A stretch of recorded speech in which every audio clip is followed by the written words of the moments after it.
Isa po ito sa pinapakalat ng mga DDS para sirain si Attorney Claire Castro. Wala po siyang ganitong sinabi. Mag-isip po tayo ng konti. Kaya ba niyang sabihin ito? May utak to kumpara sa mga DDS. Ang daming naniwala dito. Bawal na daw ang mga vloggers na direktang tumulong sa taong bayan.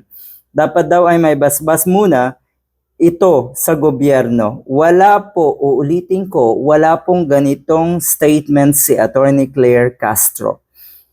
Ipakita niyo po yung video kasi ang daming nagugoyo na itong mga ganitong klaseng kuno ay statement. Pero napakaliwanag na ito po ay para lang siraan, para lang lalong magalit ang mga taong galit na kay Attorney Claire Castro. Ang totoo niyan, sa mga matitino nating kababayan, alam nila na hindi kayang sabihin ito ng isang Attorney Claire Castro.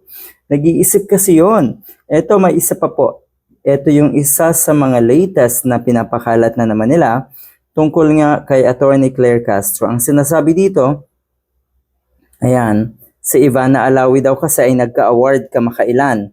At ang sinasabi, namigay lang ng iPhone, nagka-award na agad. Si PBBM nga, buong buhay binigay sa bayan, pero walang award. Mahiya ka naman, iha. Wala pong ganyan. Alam ng mga DDS, napakaraming followers ni Ivana Alawi.